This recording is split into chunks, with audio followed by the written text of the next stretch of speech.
All right, guys, how are we? Long time no speak. So we are just about to head out the door to go to Ultraflex Derby to shoot with Explosive Fibers. They've got some tremendous new winter bits.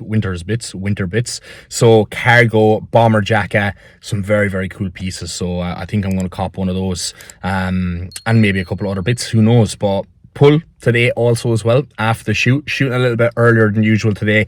Normally, if I was going down there, I would go down and train and shoot. Well, I've trained and shot, and then I've shot and trained, but I'm going down today. I'm shooting nice and early, and then I'll actually be able to train a little bit earlier than I normally do, which is ideal, to be honest, because it's an hour drive to Derby. So by the time I get back, it will be when I would normally get back from the gym anyway, so shouldn't be like too much of a detriment to my routine for the day or anything like that, right? So that should be good, guys. Now, before I get stuck into the remainder of the video, the reason why I have been so absent from the YouTubes for so long is actually because I've been working extremely hard on the back end for something for my coaching, and that's going to be my Igniting 8-week rapid fat loss challenge. That is going to be beginning on the 9th of September, okay? So with this challenge, guys, if you choose to sign up, which you would be crazy if you didn't, then you will receive a fully customized meal plan based off your preferences. You'll also receive the option of multiple different training programs, whether you are a male or a female,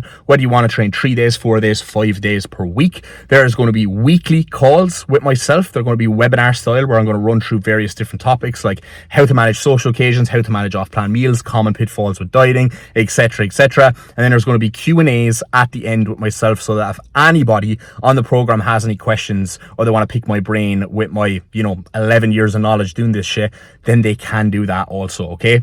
Off the back end as well, there's going to be a fully educational video library where I kind of talk through the process of your nutrition, how you can set it up, how you can make adjustments to your meal plan, etc. Cardio considerations, training considerations, talk about various bits of the challenge, what you should do if you want to do well, what you should do, if anything kind of pops up, if, etc., right? So I tried to make this as fucking comprehensive as I could make it, guys. I ran one of these challenges earlier in the year, 10-week challenge, right?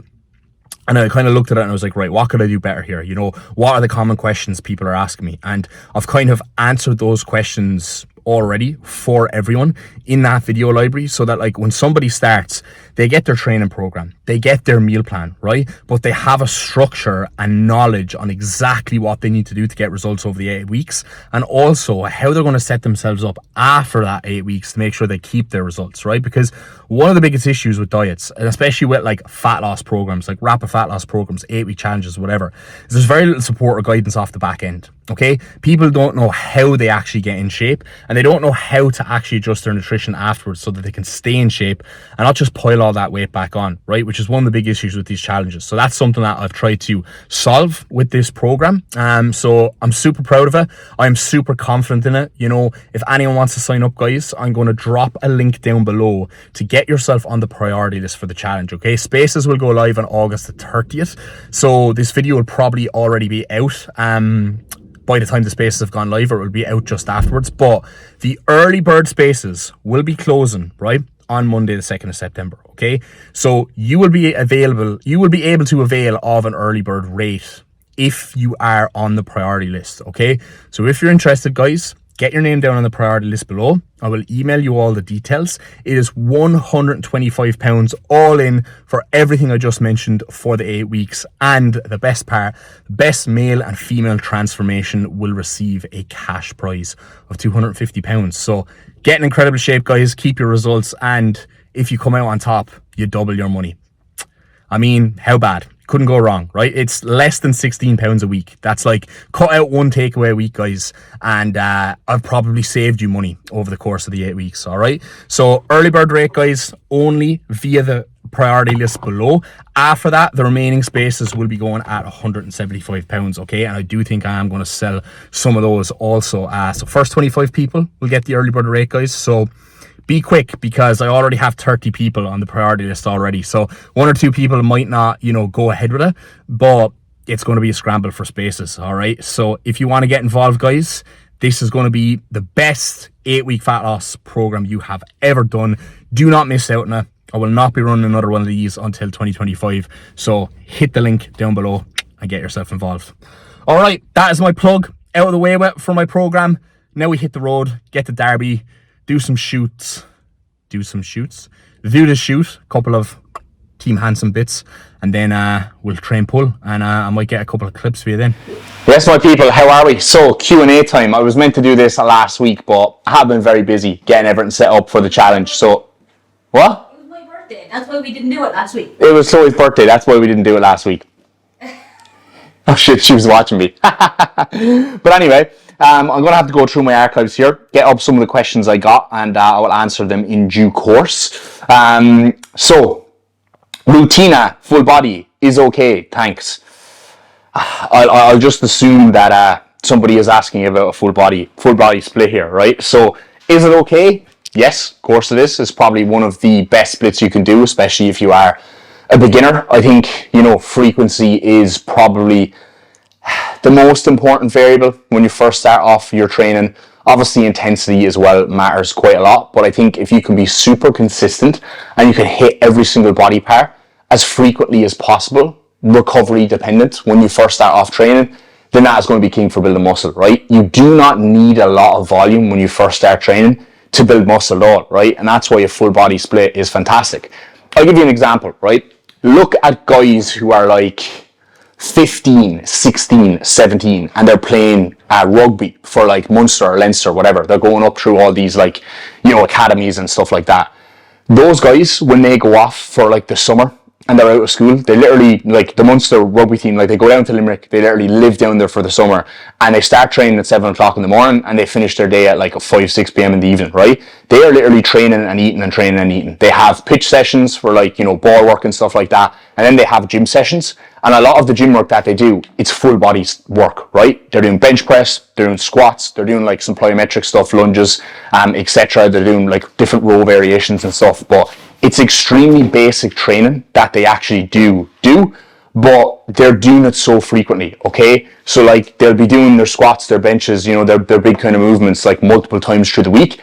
They're eating like fucking horses because they're rugby players, and like look at the size of some of those guys. Now obviously guys who play rugby, right, they're probably genetically a little bit bigger than the average person, but even look at like some of the scrum halves, some of the fly halves, some of the full backs.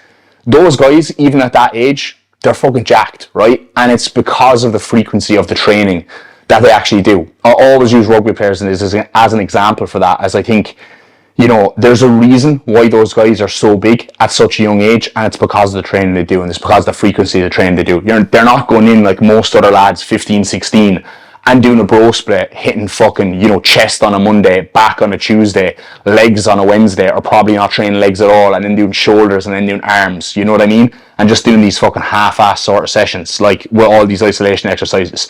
They're doing big compound lifts, they're focusing on getting stronger. That is what the fucking principle of a lot of that training is getting as strong as they possibly can. And you can see it in their physiques, okay? The guys are absolutely freaks. So when you start off training, full body or upper lower, depending on your preference, is going to be the best thing. When I first started training, I did chest and tries, back and boys, shoulders and legs, chest and tries, back and boys, shoulders and legs, and I took Sunday off. Smashed myself with tons of fucking volume, too much volume, but I hit every single muscle group twice a week, okay? And I grew like a fucking weed. Over time, as I've gotten stronger, my frequency has come down, and my volume has obviously changed quite a lot, but I was super consistent and I hit things twice a week, every single week, for months and months on end, and I made tremendous progress, right? So when you're first starting off, hit things as frequently as you possibly can. Don't fucking skip legs, don't skip things that you don't like training. Just do the basic stuff and do it a lot, right? You probably don't need single arm lat pull downs and things to isolate your lats and yada yada yada when you first start off training, right? Because you look like a fucking bag of dicks, okay? You have no muscle in the first place. So if you have no muscle in the first place, there's nothing specific that you actually need to focus on. You just need to grow everywhere, right? So pick the exercises that are going to stimulate the most amount of growth and do that in a full body workout, okay? Or an upper lower workout, So Pedro, what do you think is essential for someone to become a good bodybuilder? Okay, so I'm going to say like 3 to 5 things here, and I'm going to try and put them in order of what I think is priority, okay? Consistency, I think I'm going to say number 1, right? when you start off, again, things don't need to be perfect. You just need to be consistent, okay? You need to consistently eat a lot of food. You need to consistently go to the gym. You need to consistently get as much sleep as you possibly can, right? If you're not consistent, you're just not going to see that much progress, right? Secondary to that, and it kind of ties in with consistency, is going to be discipline, okay? Discipline and willpower. You have to be able to stick to something, okay? If you are eating X amount of calories, you have to be able to get that food in every single day, no excuses, right? Being disciplined to your food, being disciplined to your training. You know, the amount of guys that I see go into the gym, or even past clients I've had, like, I was kind of crunched for time there towards the end of my session, so I just didn't do biceps and triceps or whatever.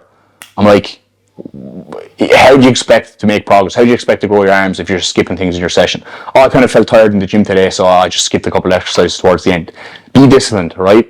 Discipline is all about doing the things that you least want to do when you least want to do them, okay? So, like, that includes going to the gym when you're tired, right? That includes doing all the fluffier exercises at the end where you might not want to do them, right? Or you might be fucked, or whatever the case may be, right? Being disciplined, having willpower, not fucking eating loads of junk food when you know you're not supposed to eat junk food if you're in a diet, right? Maybe as well saying no to, you know, like social occasions and stuff like that. I suppose that could be another element. Sacrifice is very important if you want to be a good bodybuilder. You have to understand bodybuilding is all consuming. Your why needs to be very strong for why you're actually doing it. You're doing it for yourself. You're not doing it for other people. So you need to learn to say no to people, right? You need to learn to stay in your own lane. I think that's extremely important, you know, especially as a young guy, like growing up. You're going to be pulled every other direction, you know, like your friends who might not be into the gym, they might be want to go out for food the whole time, or they might be want you to go out drinking the whole time. And unfortunately, you're just not going to be able to do all those things, or not do them maybe as much as you would like if you want to be a good bodybuilder, okay? Now, next thing I'm going to say is going to be patience. Patience is so fucking important. This could be number one, but obviously I think like the consistency, the discipline, the sacrifices, all those stuff are fairly fundamental. But patience is required to be a good bodybuilder, okay? Results do not come overnight. And even for myself, right? I've made probably the most amount of progress I've ever made in such a short time frame over these last couple of weeks and months. And it's because I've been more patient with like my food, with the scales and what that's telling me. Not chasing scale weight, not thinking, oh, I need to eat more, right? Not unnecessarily taking load progressions on my lifts when I haven't really like nailed down the execution on whatever set I'm doing, right? Being super patient with everything, it pays off, right? Because if you're patient, the quality of everything improves.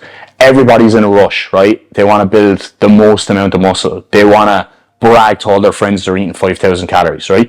You don't need 5,000 calories to grow, especially, you know, if you're fucking tiny, like a lot of these guys who brag about eating 5,000 calories are. It's like, bro, you're 75 kilos. You don't even train that hard. You don't fucking need 5,000 calories, okay? You're probably just going to get fat, or you probably eat that for a couple of days straight, and then you're missing a load of meals, and you're still telling everyone you're eating 5,000 calories when you're not, you know, but anyway, that's a different conversation, right?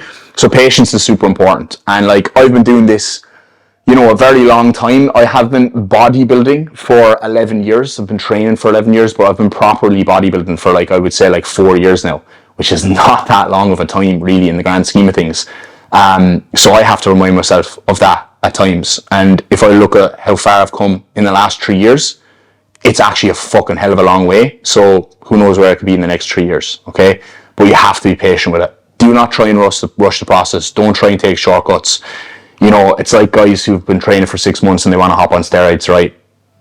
The steroids aren't going to do fucking anything for you if you don't have all the fundamentals nailed, your diet, your training, your sleep, etc., right? So patience is absolutely key. And the last thing I'm going to say, right, is going to be organization. If you're a fairly unorganized person by nature, bodybuilding is going to be very difficult for you, okay? Because it requires immense levels of organization. Now, thankfully, I have quite high levels of organization, I would say. I think naturally I'm pretty conscientious as a person. I'm extremely OCD about everything. I always have been. I've always been extremely orderly. And my time management has always been, you know, very, very good, right?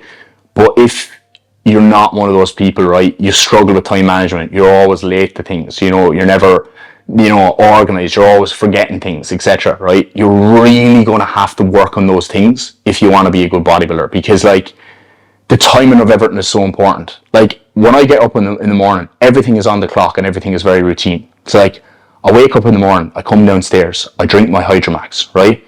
I've already taken my supplements, then 20 minutes later, have a coffee, have meal one, I take my health supplements, I go for a walk, I come back, I prep my meals for the day, have meal two at X time, I do this and that, I'm taking my anabolics at a certain time, I'm taking my GH at a certain time, I'm taking my insulin at a certain time. Everything is like clockwork every single day. And if you travel, you gotta bring all that shit with you. All your supplements, all your meals, everything that you need. Like, you are shackled to bodybuilding. Like, bodybuilding, like, there's so much involved that people don't actually realize to be a good bodybuilder. There's a reason some people make so much more progress than other people, right? You can't wing bodybuilding. You need to be organized. Everything needs to be militant and very, very consistent for long periods of time. And the guys I've seen who are the best at doing that are the guys who make the most progress, right? I've seen guys who mightn't necessarily have the best genetics, but they make way more progress over the longer period of time than the guys who maybe are gifted with genetics, right? We all know those guys who they can pretty much do anything, they can eat whatever they want, they can sleep whatever they want, their routine is all over the place, and they can train for 4 years and they can turn pro, right? But look at those guys in another 5 years time or another 10 years time, okay? They're not going to be doing much as a pro, right? Their physique won't have taken the massive leap forward that it would have done the initial few years, because the guys who are out there and they're grinding their bollocks off and they're working hard and they've everything dialed down to a T, they're just going to pass all those guys out, right? I'm going to pass all of those guys out. So yeah, organization is absolutely key, right? That was a long-winded answer, but it was an important one. What music do you listen to training / out of the gym? So I listen to the same thing in the gym as I do out of the gym. Trance and techno, right? That is literally all I listen to. Every now and again I might put on like a little bit of rock or a little bit of like whatever, like some sort of decent pop tune that's on in the radio or something like that, right? But majority of the time I'm listening to techno playlists like Adam Bear, drum code playlists, or I'm listening to my own trance playlist that I have. So Stuck in a Trance, right? Like that on Spotify, guys, if you haven't already. Best trance playlist you've ever heard. They're just the tunes that I love. I don't know why. I think it's just like the rhythm and the beat of them. That just like whatever it does to my brain, I just really like it. I don't know how people go into the gym and listen to like rap, right? I just don't get the whole rap thing. I'm not really a rap fan. Obviously I love like Eminem and 50 Cent and all the old stuff, Tupac, all that. It's good, like, and there's some modern rap tunes that are good, but like, I don't know how people listen to that and get amped up in the gym, Another thing that's huge over here in the UK, which I do not understand, is drum and bass. That stuff makes my fucking ears bleed. I don't know how people enjoy it, but drum code makes other people's ears bleed. I'm sure it does. I'm sure some people absolutely hate that. They don't know how I listen to it. So it's just whatever you're into, But there's nothing like a bit of trance. It's just fucking euphoric, and a bit of techno as well, just to really get aggressive during those sets. So yeah, that's pretty much what I listen to. Tips for traveling whilst bodybuilding. Air travel, limited access to cooking, training, etc. Right, so Keen asked me this. He's one of my clients, and we actually had a call to go over this, so I'll try and summarize a lot of the stuff that I did say. So like, again, right, what I mentioned in one of those previous questions, if you want to be a bodybuilder, if you want to be a good bodybuilder, organization is going to be key, okay? The routine that you have to try and bring that with you wherever you go. Traveling is a tricky one, right, because you might be traveling for a long duration, you might have a long flight, you might be staying in a hotel or an Airbnb, you're out of your normal environment, okay? But the best tips I can give you is to like try and find solutions to things rather than problems. People think, oh, I'm staying in a hotel so I won't be able to follow my meal plan. Why? Why not? It's like, I look at my meals for the day, right, what do I have? Meal number 1, oats and whey protein. Okay, I can bring oats and whey protein with me, I can bring my food scales, there's a kettle in the hotel. Job done. That's meal number 1. Okay, I've got 4 chicken and rice meals for the day. Okay, fuck, I'm staying in a hotel instead of an Airbnb. Why you wouldn't book an Airbnb if you're going somewhere is absolutely beyond me, but people still book hotels these days. Be like, okay, I need rice, I need chicken. Can I bring an air fryer with me? Can I bring a rice cooker with me? I can. I'll probably have to bring an extra bag or an extra suitcase, but I can do that. Do it then. You know what I mean? It's like you say you want to be a bodybuilder, you say you want to make progress.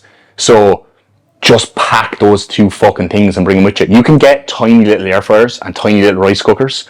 You can probably get a tiny air fryer for 50 quid, right? And a tiny rice cooker for like 15, 20 pounds on Amazon, okay? 70 quid, there's your travel rice cooker, there's your travel fucking, air fryer. Buy some chicken in the shop, bring the rice with you. Job fucking done. You know what I mean? Like, there's ways around absolutely everything. Now, if you're traveling and you're a bodybuilder, book a fucking Airbnb, okay? Wherever you're going, look the place up in advance. So no matter where I'm going, I'll always look up the area in advance. Where am I staying? Before I even book an Airbnb, where's the closest supermarket? Where's the local gym? Is there any good gyms in the area that I can actually go and train at, right? And I'll always book a place that's going to be near there. It's so easy to fucking do that, does this place have a kitchen, right? I will text the host in advance anytime I book an Airbnb, and I'll ask them, I'll have a list of questions for them. Does it have, do you have a microwave? Do you have pots and pans that I can use? Do you have X, Y, and Z? I know all the things I need for me to stay on plan, right? And I'll ask the person, do they have those there? And if they do, fantastic. If they don't, I bring them with me. Simple as. When I travel, I am taking so much shit with me, it's not even funny. It's such an inconvenience, it's so much hassle, it's so much effort. But that effort is what's required if you want to be a good bodybuilder and you want to make progress, okay? So it all boils down to at the end of the day, guys. How much do you actually want it? Do you actually want to make progress as much as you say you do, right? Because people who say, oh, I was traveling, I was in a hotel, so I couldn't, stick to my meal plan, or I had to go out and get a meal out or whatever, they are not people who actually realistically want to make progress, right? They're just getting the situation straight away and just going, oh, problems.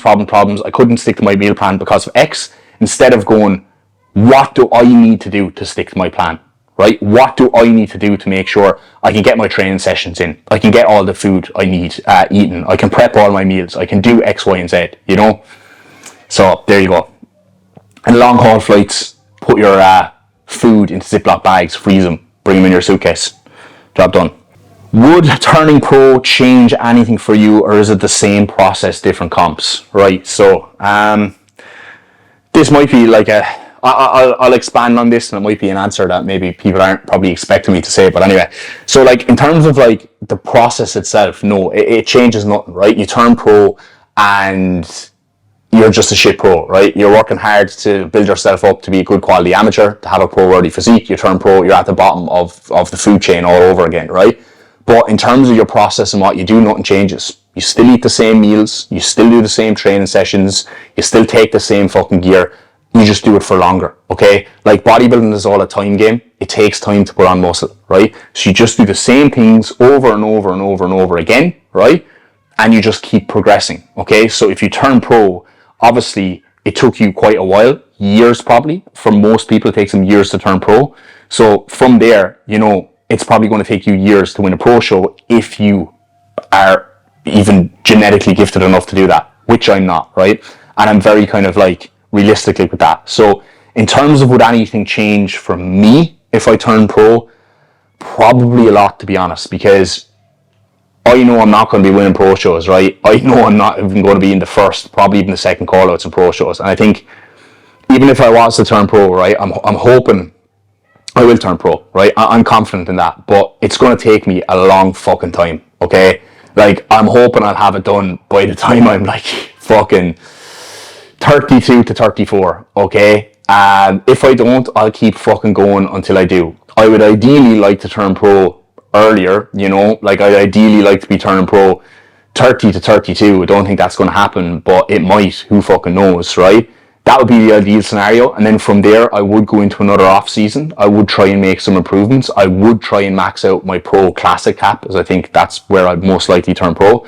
And then I do a couple of pro shows, right? Not because I think, I'm going to win them and I'm going to go to Olympia, but because I love bodybuilding, and a big part of bodybuilding for me is going to these shows, meeting these people, going to new places, experiencing new places, and it's so fucking cool, right? Me and Chloe are going to the Olympia in October. We were there in December 22 for that Olympia, and that was such an incredible experience. You're going to this place, all these incredible bodybuilders are there, everyone who loves bodybuilding is in the one place, you're in these gyms, there's such a good vibe there, and it's just pure raw bodybuilding, and it's a really cool experience. You're over in America where bodybuilding's a little bit bigger, and it's just it's really cool, right? So I'd love to be able to as a pro go and compete with other pros who I've looked up to and do all these cool shows in America, and I just think that'd be really cool, right? It'd be such an enjoyable experience. I wouldn't be going and doing it to win it. I'd just be doing it for the love of bodybuilding, right? That would be like my ideal end goal in terms of bodybuilding, to be honest. Just to be able to do a couple of pro shows and just like get that experience and have that experience for life, right? Even if I did turn pro, right, and I turned pro when I was like in my early-ish 30s or like just cusp of mid-30s, I would want to compete or do a season at least once, but there's so many other things that I still feel like I want to do in my life that I don't think I would continue to push. Even if I did think, right, I could keep going for another 5 years here, I could make more progress and maybe I could push myself from, you know, third call-outs up to second call-outs or maybe even first call-outs. I don't think I would do that. I would not continue bodybuilding at that stage just for that. That wouldn't be a big enough step up in reward for me. I would much rather finish bodybuilding and go back to doing like endurance sports because I loved doing those before. I still have a massive itch to scratch with that. I want to fucking do Ironmans. I want to do ultramarathons. I want to do all that cool sort of shit. Like I really, really want to do that. I'm pretty passionate about that as much as I am with bodybuilding. And when I decided to do bodybuilding, I left all that behind to focus on this. But like I would never like forgive myself almost if I didn't give myself a good few years and the opportunity to do that. Now, a lot of guys who do fucking ultramarathons and all that, like people do that pretty late, right? In their late 30s and their early 40s and everything. So I do have plenty of time, but I just feel like when you're younger, you're just like, you're in your peak levels of athleticism and stuff like that. And I'm kind of like, do I just want to be like a really old, shitty endurance athlete? Or do I want to give myself enough time to do what I need to do in bodybuilding and then dive straight into that and actually have a really good, like, I don't want to say career in that, but a really good couple of years of being able to do that and push myself really hard and achieve some pretty amazing feats in endurance. That is what I would actually prefer to do, to be honest. I know that's looking like way too far ahead, but yeah, it is what it is. Alright, now for the anonymous fucking questions. Dball in regards to timings, 30 mig per day, but I only get to train late, approximately 7 to 8 p.m. Would 1 in the morning, 2 training be the best? Why is it that anytime anybody asks a question about Dball, it's literally like the most retarded question ever? Like, it just goes to show that people who take Dball are just fucking retards who haven't a fucking Scooby about steroids and shouldn't be taking them in the first place. So I don't even know how I should answer this question, right? Number one, 30 meg of Dball a day, that's just way too much. I don't have any other context here as well. Like, are you taking anything else alongside that? Because if this is a Dball only cycle, all this is going to do for you is give you quick strength gains for 6 weeks, and then you're just going to come off, be rattled full of estrogen, and just get massive fucking bitch tits, right? So just stop taking the fucking D-ball. Just quit while you're ahead, to be honest. And like, why would you take 1 in the morning and 2 pre-training and all? It's just, yeah, 30 meg a day is too much anyway. But yeah, just don't take the fucking D-ball. Just anyone who asks about orals or oral-only cycles, just stop being a pussy, man up. If you're going to take steroids, just jab a little bit of test. Stop taking orals. It's just so retarded. When to make the switch from natty to assisted? Biggest things to consider, have an order. Right. I made a video on this about 2 years ago, basically running through my thought process and my rationale as to like what made my decision to go enhanced, right? It was like, am I natural or something? Am I natural or not? I can't remember what the name of the video was. I'll link it down below anyway. Go and watch it because that's a good video. But basically, the main thing I would consider, right, if you want to make the switch from natty to assisted is a couple of things, right? You have to have already been living the bodybuilding lifestyle. Like, you need to know for sure, right, I want to be a bodybuilder and this is a lifestyle choice and I'm doing this and I'm going to be doing it for life. When I made the decision to hop on, I knew, okay, I'm taking TRT for the rest of my life, right? I'm not going to do a couple of cycles or do 1 cycle, see how I get on and come off and blah, blah, blah, blah, right? You either go on and stay on for the rest of your life or just don't even touch it at all, right? Because it's really not worth it. Like, you can still look absolutely incredible without any steroids, right? And I know because I look pretty fucking decent without any steroids before I took them. But I wanted to like really push the limits and see where I could take my physique. So I decided to take them. And it took me 8 months to finally like pull the trigger and take them because I was like so in my head about it. Is this what I want to do? Blah, blah. This is a big decision. And like when I made that decision, I was like, right, it's TRT now for the rest of my life. I'm willing to accept that. And I'm also willing to accept the risks of I could potentially go bald. I could get loads of sides. I could never be able to have kids, you know. I tossed up the pros and cons, and I made the decision. I was like, right, okay, if any of those things happen, I'm willing to accept those, right? And I don't feel like a lot of people are. Another thing, I would consider to have an order is financially, are you able to afford it? It's pretty fucking expensive. Like when you first start off and you're just taking like 250 meg a test or whatever, it's not that expensive, but as you start to progress, if you really want to like push things, if you really want to like do really well and take things as far as you can, like competitively, health wise, there's so much you have to pay for. So like health supplements every single month, blood work like every 3 months, like that shit is costly. It adds up. And then all your gear on top of it and all the ancillaries that you end up taking, your telmisartan for your blood pressure, your metformin for your blood glucose, your Lantus to keep your blood glucose down, your Humalog, for fucking your insulin for your pre-workout meal, your GH on top of then all your gear. It's fucking costly, guys, okay? I'd say between like health subs, bloods, steroids, I'm spending at least £800 a month. So that's like €1,000 a month, okay? It's fucking expensive, all right? So like you need to be like financially in the position to do that, because if you're going to be taking steroids, you need to make sure that before you take more steroids or before you buy some GH or whatever, you can get your blood work done. You can buy your supplements every single month for your health, right? They are going to be the foundational, like important things you need to make sure are in check, right? Because if you want to do it, do it right. So your health, like, do you have your health in order? Do you have like, are you already living the bodybuilding lifestyle? I would say, like, if you're someone who's like constantly been going out, you've been drinking, you eat a shit diet, you can't even stick to a diet for a month straight, you've never even made any progress, you don't have a foundation of muscle. You don't just think, oh yeah, I'm just going to start taking steroids now so that I can lock in and I can commit and I can make some progress with my physique. You kind of have to be locked in for like a good period of time, Like I spent 2 years where I barely drank. I didn't go out and eat that often. And I was just living in the gym and doing everything I could to optimize my sleep, optimize my recovery, optimize my training. And I made tons and tons of progress. And then I layered the steroids on top. All right. So like, be in a good position, have a good foundation built, realize you're going to be doing this for life, be financially ready for it, and just be ready to like, I would say be ready to accept everything that comes with being a bodybuilder as well. You're not going to be able to be very social. A lot of people aren't going to understand you. You're probably going to lose some friends. So again, your why needs to be extremely strong, all right? Okay, so last one. Best way to grow your arms and bulk and tone up naturally. Bulk and tone up at the same time. Best way. It's definitely some like 16-year-old kid who asked this question. But anyway, if you want to grow your arms, right, train them more often and push your body weight up, okay?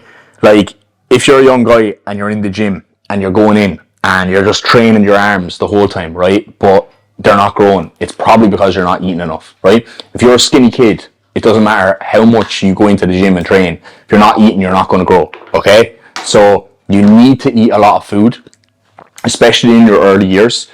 Eat, train hard, don't go through the motions, so focus on getting stronger. Train your arms a little bit more often, as I mentioned earlier, the full body kind of workouts. Every other day you're training your arms, or upper or lower, every 3 days you're training your arms. That's a decent level of frequency. Maybe you could tag some biceps onto the starter legs and just do your triceps at the starter upper, and then you're training biceps, triceps off, biceps, triceps off, you know what I mean? So yeah, that is what I would say. In terms of toning up then, again, asking this question, I'm assuming if you're asking about arms, like it's usually young guys who just want big arms and nothing else. If you're asking about growing your arms and bulking up and toning naturally, I'm just going to assume you're young, right? So don't even worry about toning up yet. Just eat and just grow and just actually build some muscle. And if you do actually build some muscle, you'll probably be a little bit leaner than you actually realize. And then after that, just diet down after a long period of time and see what you've actually built. So yeah, so Q&A wrapped up, guys. That was a fucking long one. Didn't have many questions, but I fucking rambled there. So we'll leave that there, and I'll catch up with you in a little bit.